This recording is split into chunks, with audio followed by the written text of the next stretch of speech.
My name is Kendall. Welcome back to another reading video. This week's video is going to be how many books can I read in 24 hours? It is back. 1, 2, 3.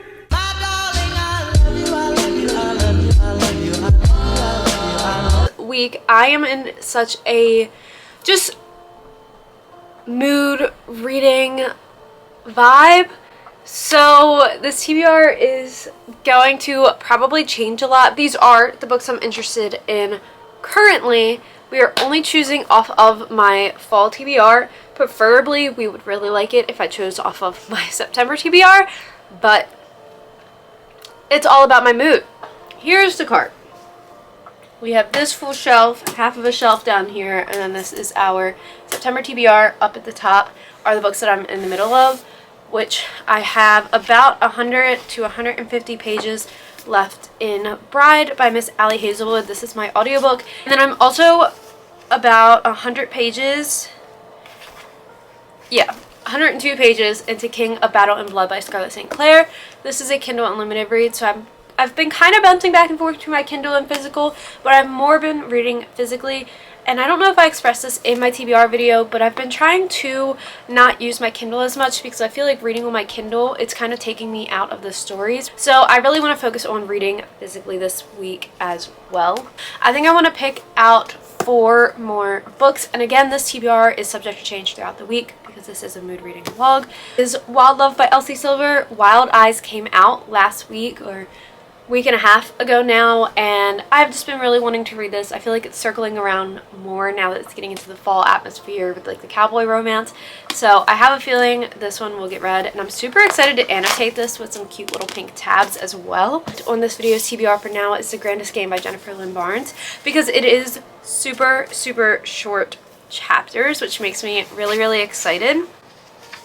I did get 9 pages into it. I'm on chapter 2, so that doesn't really count much for me. I think the other fantasy we're going to put on is Kingdom of the Wicked by Kerri Maniscalco. I know.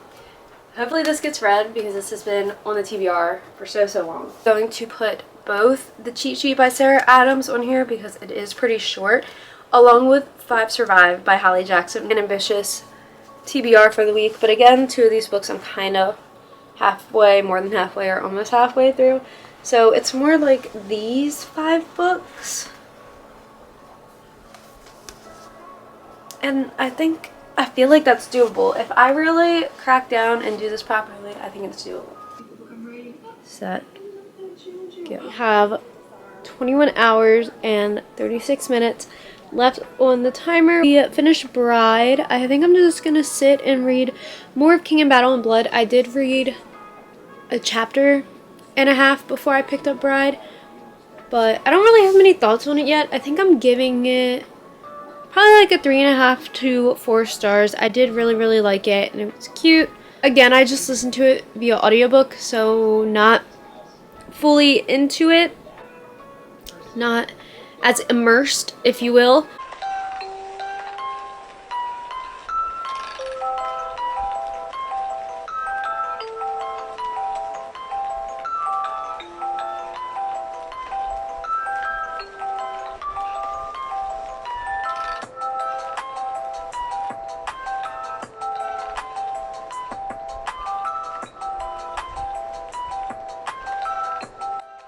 Okay, it's a little bit later. The lighting is a little whack. I know. We're coming in with a little under 20 hours left. So first 4 hours down on chapter 14 of King and Battle and Blood. Every single chapter in this book is like 20-30 pages. They're 62% of the way through the book with 2 hours and 34 minutes left. 10:50, so it took a little bit longer than expected to finish King of Battle and Blood tonight, but I did have some scrolling breaks and yada 17 hours and 40 minutes left on our timer still, so we have knocked off 7 hours today. We did finish King of Battle and Blood. I'm kind of stuck on a rating for this. I don't know if I want to give it 4.5 stars or 5. The ending was just so just like I was audibly like, what? Like I was confused, and then I was like gasping, and like it was so good. It is definitely really spicy, and I struggle with the concept that this book takes place over just 2.5 weeks when you like put it into perspective. But it's just so good at the same time. I think I'm going 4.5. Not like a die-hard, but the last 100 pages, 150 pages was so good. I mean, clearly I sat and binged it for the most part. It's the second book is kind of lined up to be a lot of war and battle and revenge schemes, and that makes me even more excited. And our enemies to lovers are already lovers, so we are just gonna get so much more political fantasy aspect, where this was a lot of romance, and then at the end you got the fantasy political aspect. This is everything I kind of expected from the Veiled Kingdom. This is only like 40 more pages than the Veiled Kingdom. The Veiled Kingdom to me was just too much romance and not enough fantasy, and where we were trying to build the plot went back to it. It was kind of just a like side comment, and then that was it, and it went back to the characters hooking up, you know, and like the enemies never became lovers. Like they're still kind of enemies, which is fine because it's a duology, but this was just a fantasy romance that I expected the Veiled Kingdom to be. This was enemies to lovers. You had the romance, but there was also such a nice fantasy plot line that we followed throughout the entire book, with fantasy plot twists, romance plot twists, and just everything of the sort. I really, really enjoyed this. I highly recommend picking it up for the fall season. Morning. It's time for day 2 of the 24 hours. It's time for a little update. First of all, I've been sitting here and went and just painted my nails full brown because I did not like the French tips at all, and I like the full brown so much better. 14 hours and 45 minutes still left on the clock. We were at close to 18 this morning, but it is only 5 o'clock or 5:30. So I read the prologue of Kingdom of the Wicked this morning, and I don't know if I just wasn't awake enough yet. I wasn't really like, I don't know, newish book on my shelf, and that is Gallant by V.E. Schwab. I didn't even really know much about this book other than the fact that I've heard really, really good things about V.E. Schwab's writing, especially in like fantasy settings, and that it's kind of like mixed media. I read up to, I don't think very far, chapter 5. It was like fantasy, like spooky fantasy, which I'm kind of into, and the description sounded really good, so I was like, alright, I'll give it a try. Well, then I downloaded Scribd again, or it's called like Everend now, I think. And I was going to listen to A Flicker in the Dark, which is a new thriller that I thrifted. I went back and looked through my Audible playlist, and I have 2 books that I actually did not finish, which is People We Meet on Vacation by Emily Henry and For Your Own Good by Samantha Downing.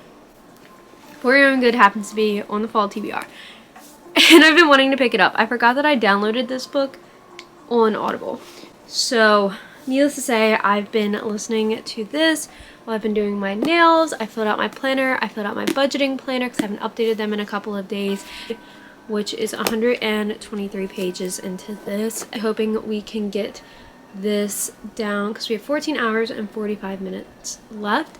So I'm really hoping to get this down to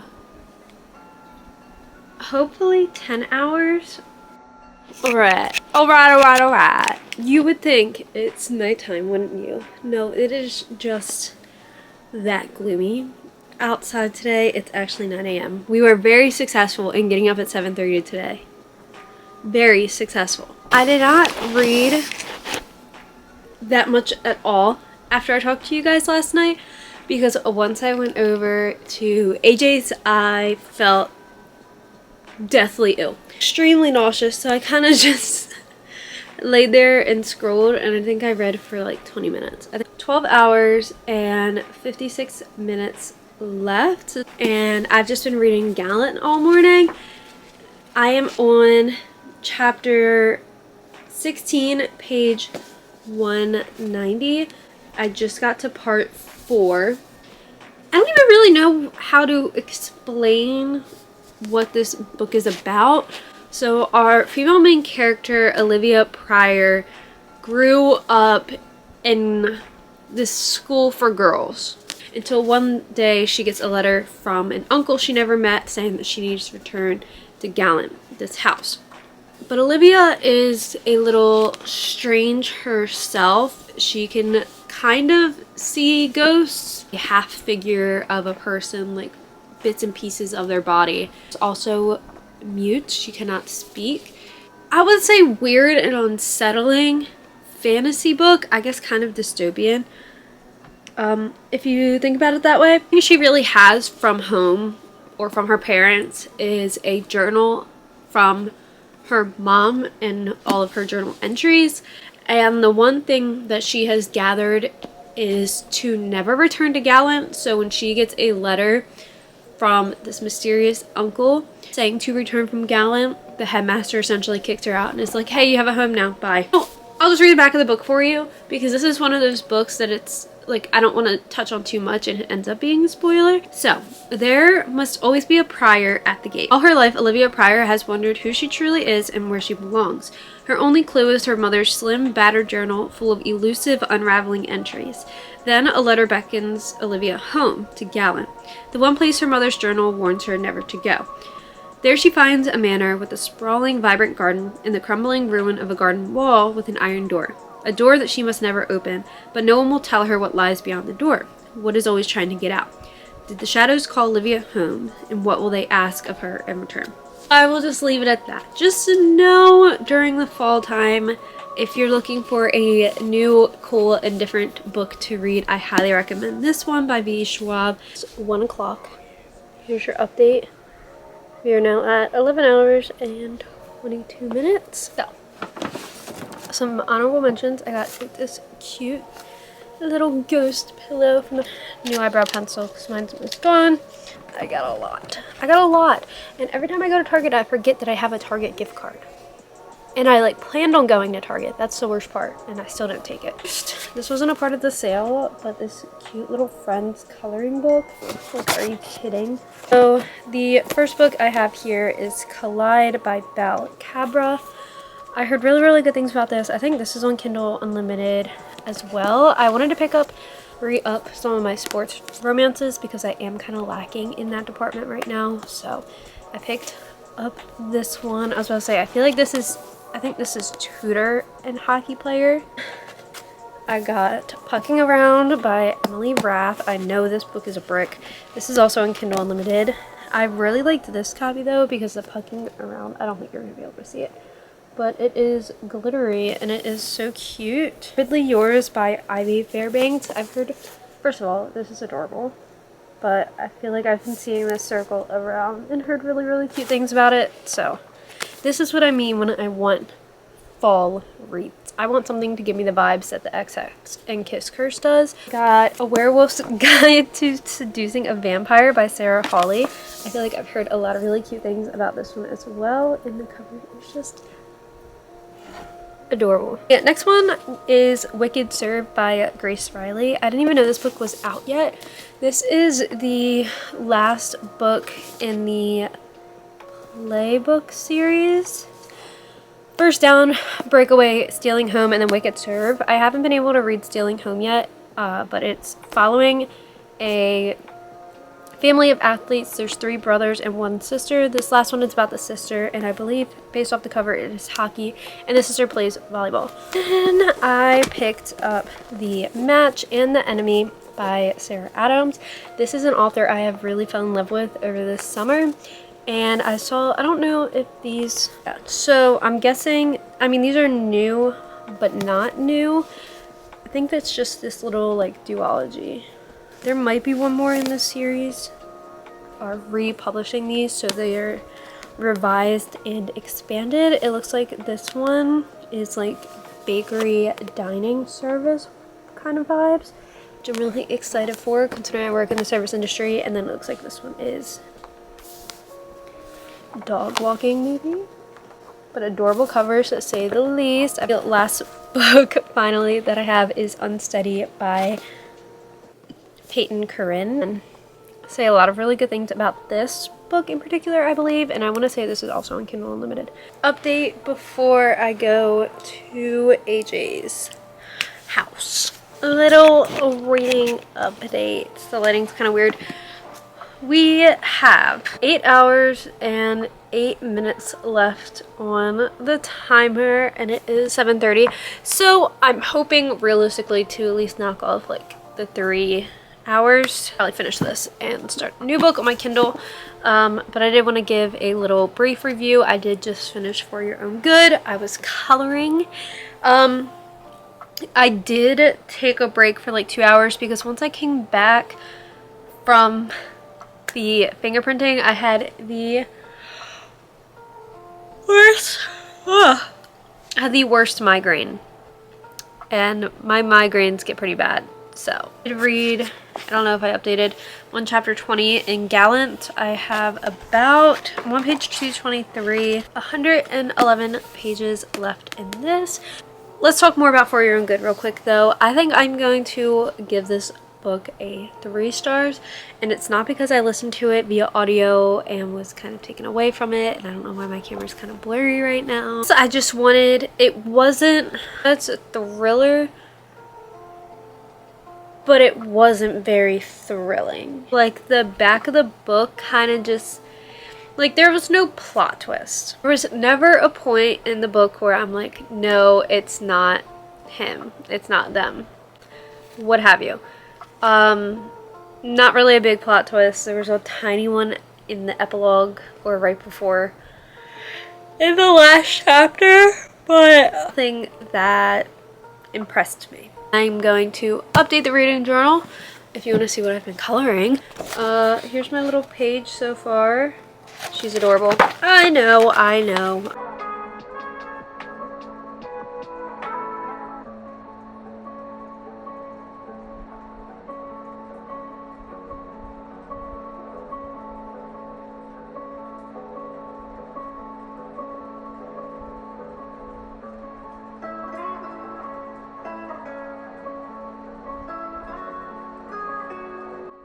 Okay, it is the potentially probably the final day of this reading walk. It did uphold my promise and I finished this book. Did I start another one?